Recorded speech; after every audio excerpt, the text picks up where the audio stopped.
Hello dear students. So in the previous lecture we were studying classification of kingdom Animalia. Before that we studied criteria for classification of animals. Now some of the part of this chart we've already studied, but let us revise it in one chart because first of all सबसे पहले तो ये chart learn करो, by heart करो. ये पूरा classification है animals के टाइप्स का. Okay, then automatically one by one we'll study the character of each type or each group of animals. So let us start from the beginning of classification of kingdom Animalia. Kingdom Animalia is divided into two sub-kingdoms, non-chordates and chordates. So these are the two sub-kingdoms of kingdom Animalia, means two subtype of the animals, non-chordate animals and chordate animals. We have already studied. They don't have notochord in any stage of their life. They show the presence of notochord at least in one stage of life or throughout the life. Then non-chordates are divided into 10 phyla, 10 groups, 10 types. Non-chordate animals are again of 10 types. Phylum Porifera, phylum Coelenterata, or it is also called as phylum Nigeria, phylum Ctenophora, phylum Platyhelminthes, phylum Aschelminthes, which are also called as Nematoda, then phylum Annelida, phylum Arthropoda, phylum Mollusca, phylum Echinodermata, and phylum Hemichordata. So these are the 10 types of the animals under non-chordates which are called phylum. 10 है, plural है तो we say phyla. Okay. So we are going to study the character of each one of this one by one. के इन animals को Porifera ही क्यों बोलते हैं या इन animals को एनिलिडा ही क्यों बोलते हैं. स्टूडेंट्स थोड़ा इंट्रोडक्शन तो हमने ऑलरेडी 10th स्टैंडर्ड में पढ़ा था इन सब के बारे में, थोड़ा और डिटेल में हम पढ़ेंगे. And then chordates are further divided into only single phylum, that is chordata. So chordates and chordata means the same. That means animals having notochord at least in one stage of life or throughout the life. So here if you see the kingdom Animalia is having 11 phyla. Non-chordates के 10 और chordate का सिर्फ एक. Total कितने phylum फिर कितने phyla? 11. Okay, MCQ में आ सकता है. Kingdom Animalia is divided into dash phyla. How many phyla? 10 non-chordates के और 1 chordate का. So total 11 phyla. Got it. Then the phylum Chordata is divided into 3 subphyla. That is 3 subphylum. Subphylum Urochordata, subphylum Cephalochordata and subphylum Vertebrata. Okay. इनके बारे में मैं in short बता देती हूँ. Chordata means presence of notochord. Uro means in tail of the larva.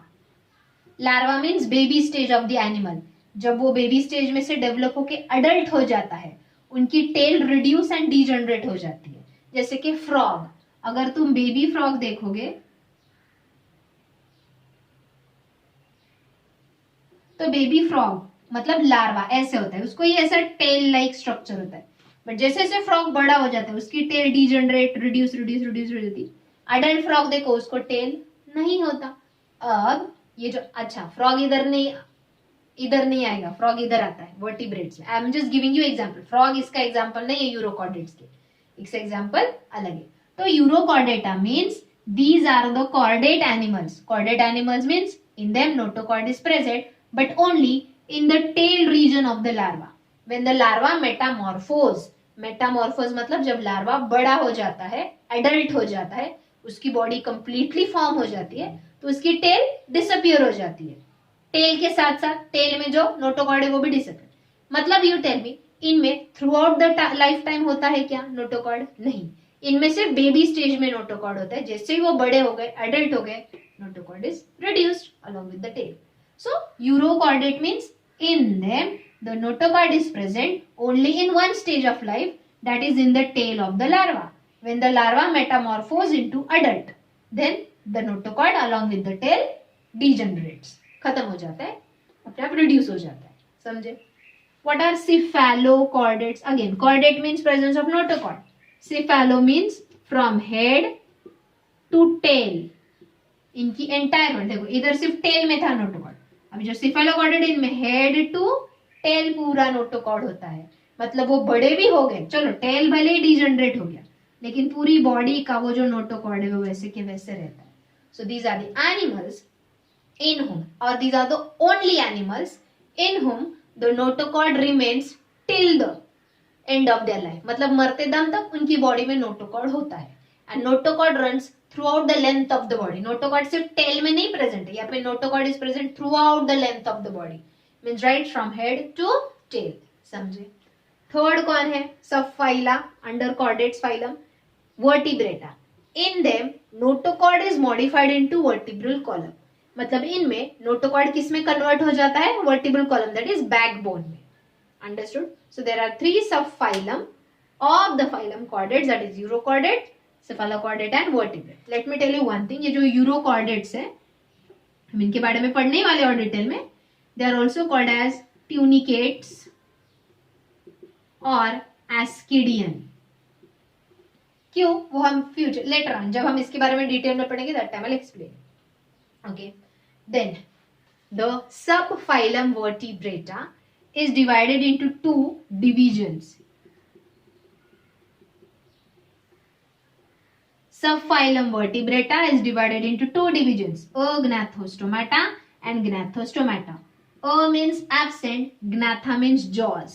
So these are the animals which are jawless, means in them jaws, upper jaw, lower jaw, ऐसे structure नहीं होता. Okay. So that is why their stoma. Stoma means mouth. Cyclo means circular होता है. देखो बहुत old लोग जो होते हैं ह्यूमंस में भी, उनके पूरे दांत गिर जाते हैं, उनका माउथ ऐसे ऐसे सर्कुलर हो जाता है. Jaws are absent. Actually jaws present, लेकिन सिर्फ दांत ना होने की वजह से भी माउथ एकदम राउंड हो जाता है. देखो सर्कुलर. इनमें तो ये जॉज भी नहीं है, तो ये एनिमल का माउथ लिटरली ऐसे सर्कुलर होता है. This is the animal. So Agnatha is the division of the subphylum Vertebrata. First division. Agnatha means jaws are absent. So these are jawless animals. And उनका एक ही class है. Means they have only one class, one group, that is Cyclostomata. Means animals with circular mouth due to absence of jaws. But the second division or subphylum Vertebrata is Gnathostomata. Means in them jaws are present. So in these animal jaws are present. उनमें upper jaw, lower jaw ऐसे properly formed होता है.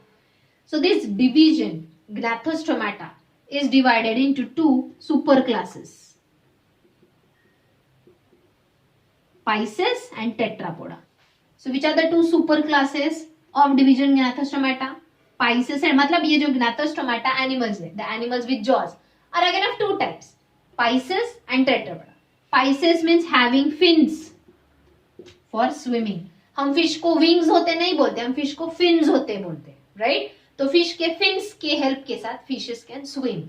सो Pisces is the super class of the division Gnathostomata of subphylum vertebrata, of phylum Chordata end of सब kingdom chordates. समझ में आ रहा है कैसे हम डिवाइड करते जा रहे हैं. So pisces means the animals having fins for swimming. These are aquatic animals. So this superclass Pisces then has 2 classes, chondrichthyes and osteichthyes. Pisces means all the types of fishes. Fishes are again of 2 types. Chondrichthyes means the endoskeleton of this fish is made up of cartilage. Osteichthyes means the endoskeleton of this fish is made up of bone. देखो हमारी body में 2 type के tough structures है, एक है bones और एक है कार्टिलेज. देखो कार्टिलेज नोज में होता है, ईयर पिन्ना में होता है, इधर ट्रकिया में होता है. कार्टिलेज बोन से थोड़ा सॉफ्ट होता है. तो ये जो फिश है कॉन्ड्रिक्टाइज, ये जो फिशेस है, ये जो पाइसेस है, इनके अंदर जो कांटे हैं वो कांटे बोन्स के नहीं होते, वो कार्टिलेज के होते. But osteo means bones, chondro means cartilage. अगला हम जब चैप्टर पढ़ेंगे एनिमल टिश्यू, उसमें यही वर्ड है chondro, osteo. Chondro means cartilage cells, osteo means bone cells. समझे. So which are the 2 types of pisces, chondrichthyes and osteichthyes. I guarantee you, मैं इसको IMP दे रही हूं, difference between chondrichthyes and osteichthyes आता ही है एग्जाम में. Okay. Last, the division Gnathostomata is divided into second superclass Tetrapoda. Tetra means 4, poda means limbs. Means these animals has FOUR, 4 limbs, आगे के 2 limbs 4 limbs, FORE 4 limbs, पीछे के 2 limbs hand limbs, मतलब हाथ और पैर, समझ में आया? सो इनमें 4 limbs होते हैं. Front limbs are called 4 limbs, FORE, and back side limbs are called hind limbs, except reptilia. Snakes को होते हैं क्या limbs, पैर, आगे पीछे कुछ नहीं. Here, let me explain. Reptilia are secondarily limbless. Primarily they have limbs. Secondarily they don't have limbs. अब इसका मतलब क्या? मतलब जब वो एम्ब्रियोनिक स्टेज में होते हैं उनमें लिम्स होते हैं, बोन्स भी होते हैं. जैसे जैसे वो कंप्लीटली डेवलप हो जाते हैं उनके लिम्स बाहर से ग्रो नहीं होते, अंदर से बोन्स होते हैं. जैसे ये हमारा हाथ है, अंदर अपर बोन, मिडल बोन, पाम के बोन्स है, राइट? वैसे इनमें जब हम रेप्टाइल्स को डिसेक्ट एंड ओपन करके अंदर की उनकी बॉडी देखते हैं, अंदर लिम्स के बोन्स है लेकिन वो वेस्टिजियल है. वी हैव स्टडीड वेस्टिजियल, मतलब जो एंशियंट टाइम के फिशेस, सॉरी रेप्टाइल्स थे, स्नेक्स, पाइथन वगैरह, सांप, अजगर, ये जो थे रेप्टाइल्स में, एंशियंट टाइम के जो थे, पुराने बहुत साल पहले के सांप वगैरह जो थे, उनको पैर थे, आर यू गेटिंग? उनको लिम्स थे, but their habitat is creeping and crawling. वो रेंगने वाले एनिमल्स है, तो पैरों से उनका स्पीड कम हो जाता है. सेकेंडरली जब वो होल्स बनाते, दे लिव इन बोरोज, मतलब वो सॉइल में होल करके अंदर रहते, तो वो होल अपने लिम्स से नहीं बनाते, वो होल अपने फोरहेड से बनाते. इसलिए उनके लिम्स का यूज ही नहीं होता था, ज्यादातर उनके लिम्स का यूज नहीं होता था. इसलिए इवोल्यूशन की प्रोसेस में, you have studied nature selects the useful characters, तो वो लिम्स यूज ही नहीं करते थे, तो वो धीरे धीरे जनरेशन आफ्टर जनरेशन रिड्यूस होते गए. एंड एक टाइम ऐसे स्नेक्स आए कि उनको लिम्स है ही नहीं. सो वी विल नॉट से कि उनमें लिम्स कभी थे ही नहीं. Primarily they have limbs, LIMB means पैर, हाथ टाइप के structures, but secondarily they are limbless. Understood? जैसे कि क्रोकोडाइल भी रेप्टाइल है, उसको लिम्स है. Are you getting that? Next, aves. Aves means, अच्छा, so I was telling you the superclass tetrapoda is divided into 4 classes. Amphibia means the animals who can live in water as well as on land. Reptilia means these are having short limbs. इनके जो limbs है, हाथ और पैर बहुत छोटे छोटे होते हैं. And there are some reptiles in them secondarily limbs are absent. Third are aves. Aves are all the types of birds having feathers. And last, mammalia, that is we, mammals. नाम में meaning है, these are the animals in whom mammary glands are present. Mammary gland means the gland which produces milk for breastfeeding of the child. Okay, समझे? अब यहाँ पे तुम बोलोगे सिर्फ फीमेल में होता है, मेल में थोड़ी होता है. मेल में भी मैमरी ग्लैंड्स है लेकिन रिड्यूस्ड है. मेल के मैमरी ग्लैंड्स वेस्टिजियल है, नॉन फंक्शनल है. फीमेल के मैमरी ग्लैंड्स फंक्शनल होते हैं. समझ में आया? इतना ही नहीं, बहुत ज्यादा डिटेल में हमको इन सब के कैरेक्टर्स पढ़ने हैं. But I hope you understood the classification of kingdom Animalia. तो ये चार्ट नोटबुक में लिख के लेना है. Okay, just message me and tell me. मैंने पहला वाला जो टॉपिक था criteria for classification of animals, उसके नोट्स भेजे कि नहीं मुझे याद नहीं आ रहा है. Please you tell me. If I have not send today till the evening I will send it on your group. तो सबसे पहले criteria for classification of animals वो लिख के लो. उसके बाद difference between non chordates and chordates, वो notes में सब है. उतना वो 10th के नोट्स है एक्चुअली, लेकिन 11th में भी वो चलते, कॉपी करो. एंड आगे का ये चार्ट तुमको नोटबुक में लिखना है. Okay, so students, today we will start studying characters of the sub kingdom non chordates. Character हमने इसके ऑलरेडी पढ़े हैं. Notochord is absent in them. Their heart, if present, is dorsal in position. Their nervous system, if present, is ventral in position. Pharyngeal gill slits are absent in them. ये non-chordates character हमने पढ़े. Now, in the today's lecture, we will start studying the characters of phyla under non-chordates. सब नहीं होगा. Maybe phylum Porifera and phylum Coelenterata और Cnidaria, इसके characters हमारे आज पढ़ के हो जाएंगे. Okay? And one more thing, इसके आगे के लेक्चर्स में लाइव ही लेने वाली हूँ, क्योंकि ये जो कैरेक्टर्स है हमने इंस्टेड ऑफ, हमने ऑलरेडी 10th में थोड़ा बहुत इसके बारे में इंट्रोडक्शन किया. Directly what will do, live lecture में मैं स्क्रीन प्रेजेंट करूंगी, हम कैरेक्टर रीड करेंगे, I will just orally explain you. क्योंकि क्राइटेरिया अगर समझाना है, what is symmetry, what is germ layers, what is coelom, अगर ये समझा है तो डेफिनेटली सिर्फ पढ़ते वक्त अपने आप दिमाग में आ जाएगा. and something extra will be there that I will explain you during the live lectures only.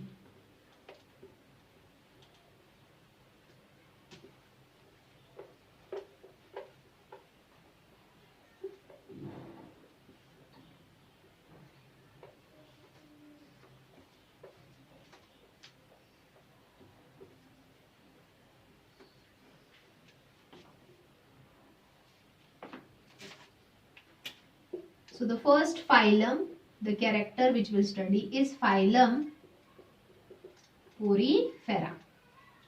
चलो one by one I will write the characters. सबसे पहले examples of phylum Porifera are all the types of sponges. Cycon, Euspongylia, etc. है book में भी नाम दिए हुए हैं Porifera के sponges के examples. Second, these are aquatic animals. What do you mean by that now, students? Aquatic means they are found in water only. They live in water only. Most of them are marine and some are freshwater animals. मतलब ज्यादा से ज्यादा poriferians. Poriferians means animals under the group Porifera. Animals under the phylum Porifera. Most of the poriferian animals are found in sea water, marine, salty water. Very few are found in fresh water. Next, their body is made up of colony of cells with less division of labor. Division of labor means having tissues. Tissue क्या करते हैं? काम distribute divide करके लेते हैं. जैसे neurons tissue क्या करेगा? मैसेज ट्रांसफर करने का काम करेगा. स्टमक इंटेस्टाइन के टिश्यूज क्या करेंगे? फूड डाइजेस्ट करने का काम करेंगे. ब्लड ये जो एक टिश्यू है वो क्या काम करेगा? ट्रांसपोर्टेशन का काम करेगा. मसल्स ये जो एक टिश्यू है ये क्या काम करेगा? मूवमेंट एंड लोकोमोशन का काम करेगा. समझ में आ रहा है? मतलब टिश्यूज काम डिवाइड करके लेते हैं. That is division of labour. इनमें division of labour is very less. Means their body is made up of only cells. There are no tissues in their body. समझे? Let me explain you which type of cells are there. ये जो Porifera, for example I will draw a diagram of one sponge here. अब ये है hard surface to which the sponges, the poriferian animals remains attached. Means these are the animals which are sessile or you can call sedentary. Meaning क्या है sessile और sedentary का? It means they do not locomote. Locomote means they don't move from one place to another place. वो एक जगह पे attached रहते हैं.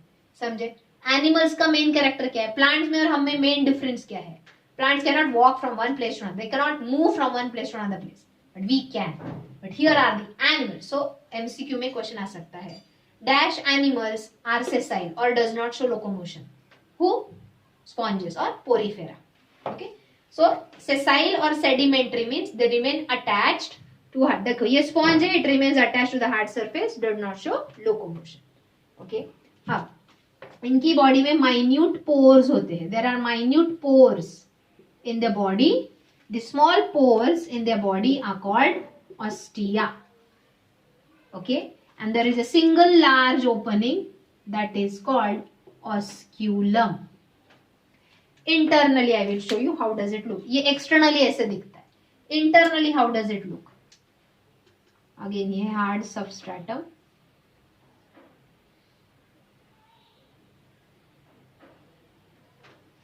कट करके हमने अंदर देखा है कैसे. इसका सेक्शन वर्टिकली हमने इसको कट किया और अंदर से देखा. तो यहाँ पे कैविटी है, इसको बोलते हैं spongocoel. Coel means cavity present inside the sponges, so spongocoel. And ये कैविटी के अराउंड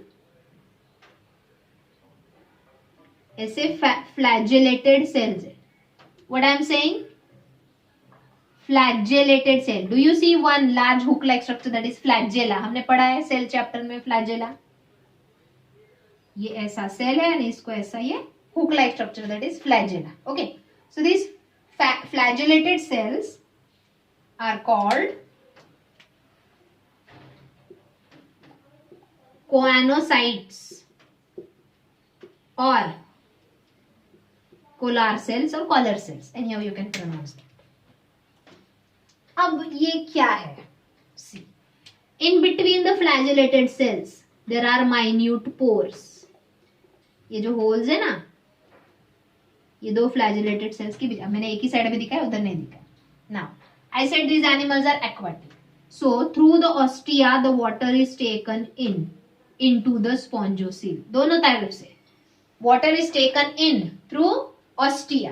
ये जो फ्लैजेला का मूवमेंट है, देखो ये कोलार सेल्स है, कॉनोसाइट्स है. Flagella keeps on moving upward. Okay, जैसे ये फ्लैजेला अपवर्ड मूव हो रहा है, it is creating water current. मतलब water will start flowing in upward direction. Can you see here? And through oscula the water will be thrown out. ऐसे क्यों? Ostia में से कंटिन्यूसली पानी अंदर आता है, स्पॉन्जोसील में एंटर होता है, अपवर्ड डायरेक्शन में मूव होकर ऑस्क्यूला से बाहर निकलता है, like a fountain. Okay, but क्यों?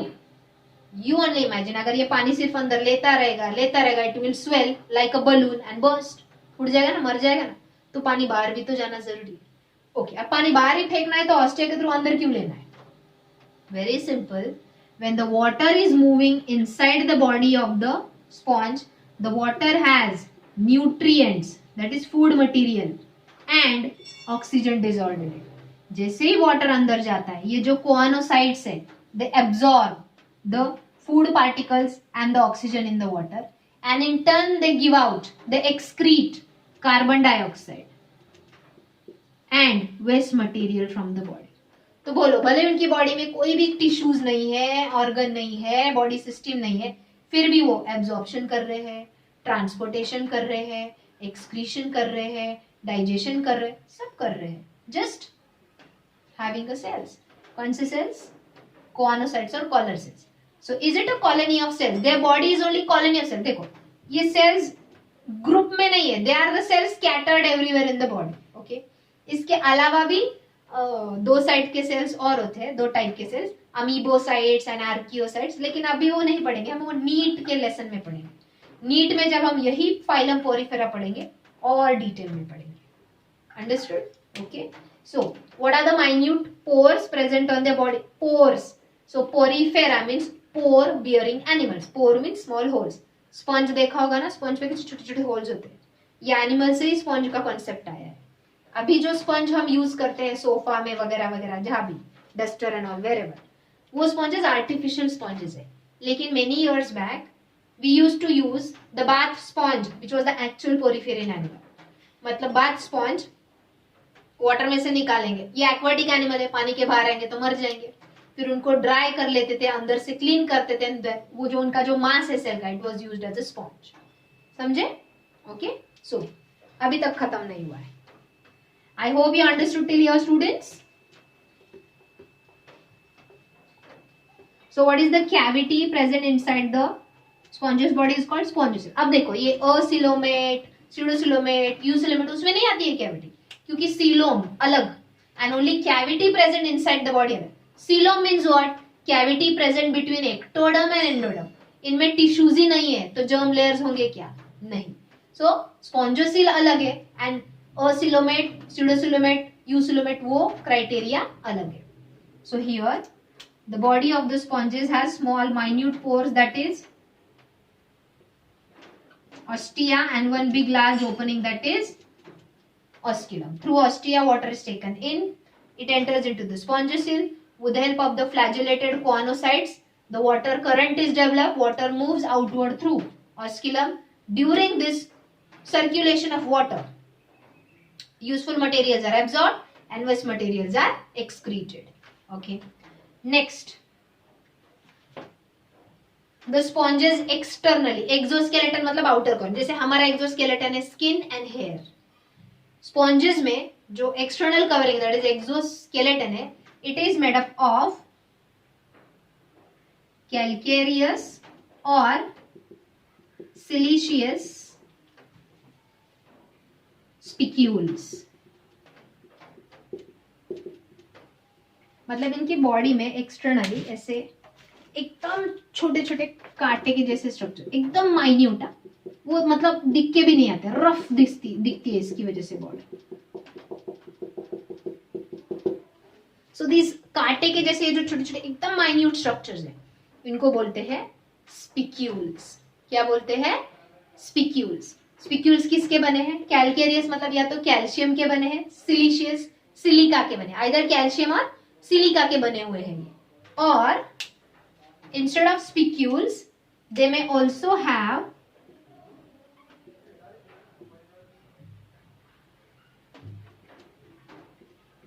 proteinaceous spongine fibers। या तो स्पिक्यूल्स होते हैं या स्पॉन्जिन फाइबर, दोनों भी ऐसे कांटे के जैसे दिखते हैं, एकदम माइन्यूट है, ज्यादा बड़े बड़े कांटे नहीं, पॉर्क्यूपाइन एनिमल के जैसे एकदम छोटे छोटे। मतलब फॉर एग्जांपल अभी ये जो वॉल है, अगर मैं इस पे हाथ घुमाऊंगी तो ये स्पिक्यूल है, छोटा छोटा रफ बॉडी सरफेस लगता है। ओके, तो या तो वो स्पिक्यूल्स होते हैं कैल्शियम या सिलिका के बने हुए, या वो स्पॉन्जिन फाइबर्स होते हैं प्रोटीन्स के बने हुए। Why exoskeleton? For protection. समझ में आया? Okay, now next character under phylum Porifera. Poriferians reproduce. How do they reproduce? They reproduce asexually as well as sexually. Both the way they can reproduce. Sexually कैसे reproduce करते हैं? Sexual reproduction is done by fragmentation. Students हमने 10th में पढ़ा है, body when gets matured and is well fed, अच्छा खा P लेता है, ग्रो हो जाता है, स्प्लिट हो जाता है अपने आप, जितने टुकड़े होंगे उतने नए स्पॉन्जेस प्रोड्यूस हो जाएंगे। समझ में आया? सो फ्रैगमेंटेशन या gemmule formation. Know what is gemmule formation? Forming internal birds. हमने बर्डिंग पढ़ा है कि एक्सटर्नली ऐसे आउटग्रोथ डेवलप होता है, डिटैचमेंट।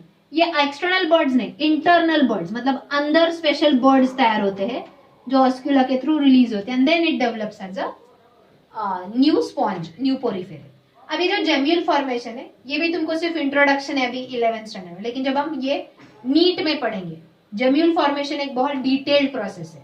स्पॉन्जेस के अंदर स्पेशल सेल्स होते हैं called as archaeocytes, choanocytes collar cell अलग, और एक स्पेशल सेल्स होते हैं आर्कियोसाइट्स, उसकी हेल्प से वो जेम्यूल्स बनाते हैं इंटरनल बर्ड्स, लेकिन वो अभी नहीं बताऊंगी, वो हम नीट में पढ़ेंगे। जितना रेगुलर लेक्चर का है मैं वो आज पढ़ाऊंगी। और they also show the power of regeneration. What is regeneration students? कोई body part suppose cut off हो गया तो वो बॉडी पार्ट वापस ग्रो होता है, एंड जो कट ऑफ बॉडी पार्ट है उससे एंटायर स्पॉन्ज वापस डेवलप होता है। So which are the modes of asexual reproduction in sponges in Porifera? Fragmentation, gemmule formation और regeneration. Sexually how do they reproduce? Yes, they reproduce sexually by producing gametes। जैसे male gamete and female gamete होता है, egg and sperm हम human में, वैसे उनमें भी male and female gametes produce होते हैं, एंड उनमें भी फर्टिलाइजेशन इंटरनल होता है। इंटरनल मतलब यहाँ पे एक स्पॉन्ज है, यहाँ पे एक स्पॉन्ज है, ये स्पॉन्ज का मेल गैमेट ये स्पॉन्ज के फीमेल गैमेट के साथ जाके फ्यूज होगा, मतलब दूसरे स्पॉन्ज के बॉडी के अंदर जाके ही फर्टिलाइजेशन हुआ। जब फर्टिलाइजेशन बॉडी के बाहर होता है एक्सटर्नल, लेकिन जब फर्टिलाइजेशन बॉडी के अंदर होता है internal fertilization. Okay, and their development is indirect through larval stage. मतलब पहले फर्टिलाइजेशन से सेल प्रोड्यूस होगा, फिर वो माइटोटिकली डिवाइड होगा, it will develop into a larva, and the larva will develop into a adult animal. समझे? So they develop indirectly through larval stage. समझे? So students, these are all the characters of phylum Porifera. Don't write down this. सिर्फ इससे पहले जो मैंने chart बताया वहां तक ही लिखना है। अगला लेक्चर जो मैं लाइव लूंगी, यानी इसके आगे के ये चैप्टर खत्म होने तक इसके आगे के लेक्चर्स में लाइव ही लेने वाली हूँ। समझ में आया? तो मैं प्रेजेंट करूंगी स्क्रीन में, ऐसे कैरेक्टर एक एक एक्सप्लेन करूंगी, हम रीडिंग करेंगे नोट्स, एंड तभी मैं मार्किंग भी दूंगी। So please purchase text book if you don't have. चलो टेक्स्ट बुक भी परचेस नहीं किया तो एटलीस्ट पीडीएफ टेक्स्ट बुक के अवेलेबल है ऑनलाइन इंटरनेट पे, वो डाउनलोड कर लो, but better if you have a text book, क्योंकि हम रीड करते करते मैं तुम लोगों को मार्किंग दूंगी, तो कौन से डायग्राम्स निकालने हैं, कौन से पॉइंट्स लिखने हैं। वैसे ये चैप्टर में जितना है बुक में वो सब लिखना है, बट टेक्स्ट बुक में इन हम पैराग्राफ दिया, हमको पैराग्राफ हमको पॉइंट्स में लिखना है। समझे? So next lecture students, I want you all to sit with your notebook and pen and textbook with you when I am going to conduct a live session. Attendance is compulsory, क्योंकि मैंने एक बार live session में पढ़ा है, मैं repeat नहीं करूंगी। समझ में आया? जेन्युइन प्रॉब्लम है तो will see, we will talk, but unnecessarily if you are missing the lectures I am not going to repeat, at least now. जब हम ऑफलाइन मिलेंगे ये सब हमको रिवाइज करना ही है, तब रिवाइज होगा। Okay, thank you.